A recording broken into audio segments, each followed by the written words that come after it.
Chip Tripper, what are the measurements?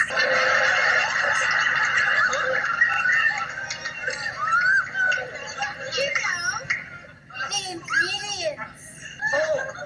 Yes. The ingredients are 2 cups of beef consomme and then 1 tablespoon of gelatin.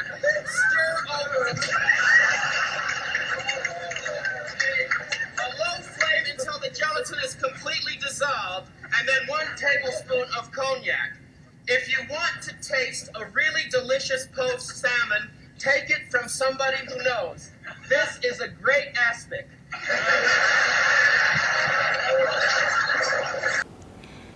Good afternoon. Thank you for joining us for another edition of Media Team Dyads. I'm Jillian Ware.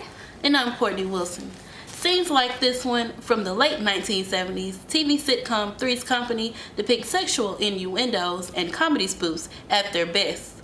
We bring you a story today about the controversy surrounding the case of Falwell versus Flynt, in which an infamous 1980s pornography magazine did just that. That's right. Hustler magazine published a Campari liquor advertisement about a well-known preacher, Jerry Falwell, and his first time experiencing the alcohol. Terry Abrahamson and Mike Salisbury, the authors of the ad, depicted Falwell's first time as a sexual intercourse with his mom. In the ad, Hustler writers Salisbury and Abrahamson's parody describes Falwell's first time in an outhouse drunk on Campari liquor with his mom. Has been in jail since last Tuesday when he was convicted of pandering obscenity. Today, an appeals court ruled Flynt could be released on $55,000 bail while he appeals, and he's out. I'm sure every one of you are just as proud of being an American as I am. We're the strongest country in the world today, only because we are the freest country in the world today. And I don't want any American, anywhere, to ever forget that strength lies in our principles to be free. Falwell asserts, I never really expected to make it with Mom. But then after she showed all the other guys in town such a good time, I figured, what the hell? The interviewers then asked, but your mom, isn't that a bit odd? Falwell goes on to say, I don't think so. Looks don't mean that much to me in a woman.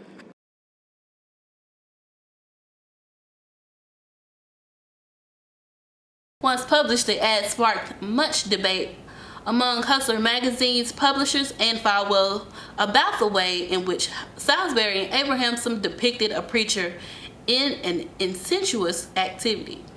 That's right. However, despite the ad clearly spelling out in fine print ad parody not to be taken seriously, Falwell proceeded to sue Hustler magazine and its magazine publisher, Larry Flynt, for libel, invasion of privacy, and intentional infliction of emotional distress.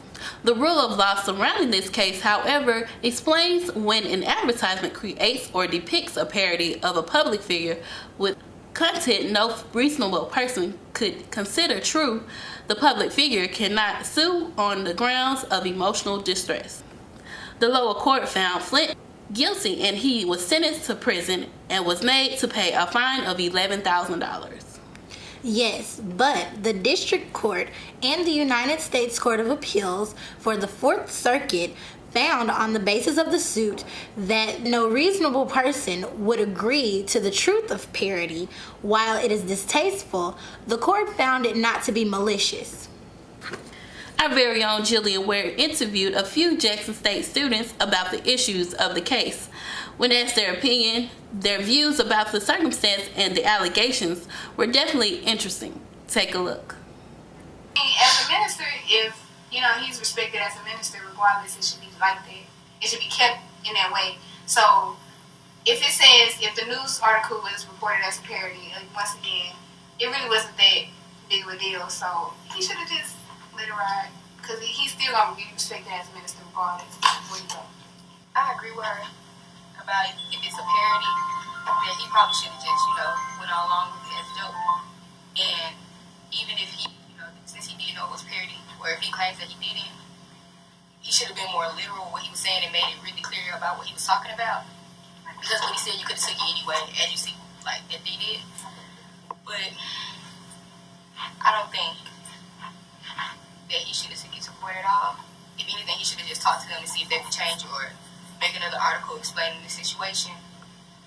But they made it clear that it was a parody, so everybody should understand that what he was saying wasn't serious and that it was not about incest or anything like that. Yes, he should take him to court because everybody need to know that he didn't know what they were saying and he administered, so he's supposed to be above the average person because he's teaching. As a minister, he took it to court and got mad that they twisted his words and made it sound like he was talking about sex with his mother, but they didn't twist it at all. They put exactly what he said. It's the way he worded it. You can take it another way, and because it was put in a sexual magazine, people are going to take it that way. Let's start off with the name of the magazine. It's Hustler. Interview for Hustler. Then he put himself in that position, and therefore, as a parody, as a joke, basically, he shouldn't get mad. He should never took it there in the first place. I think he should have known that something probably would have, because they said it was a parody and because it's a, it's well known for what it is, but I feel like if he knew he was interviewing with Hustler, being that it's a sexual magazine, if he didn't want anything to be taken wrong, like I said before, he should have been more literal with what he was saying. And he can't really hold them responsible for putting up what he said, because it's not like they changed the wording of anything that he said. They just used exactly what he said. With the allegations brought by Falwell on Flynt and Hustle magazine, it introduces a precedent of a case surrounding charges brought on a publishing company where a public figure claims defamation of character.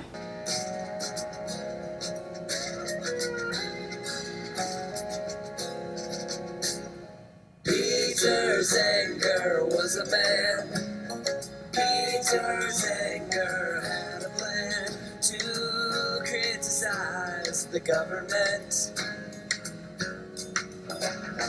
William Cosby arrested him. William Cosby, Captain General, Governor-in-Chief of the provinces of New York, tried to control the courts. Andrew Hamilton challenged him. Andrew Hamilton said printing the truth is never a crime. Printing the truth is never a crime. They may say now is not the time to disagree. They may say now this crisis demands your loyalty. But at what expense do we fail to dissent when the powerful lie and misrepresent?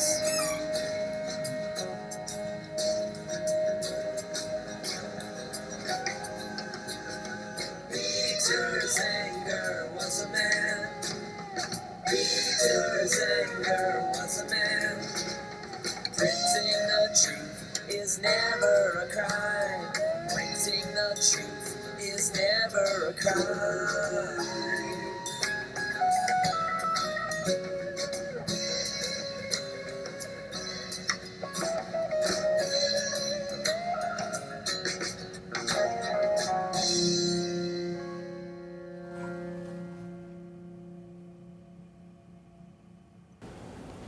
Well, thank you for joining us for Media Dyads. Once again, I am Courtney Wilson. Yes, and I'm Jillian Ware. We'll see you next time.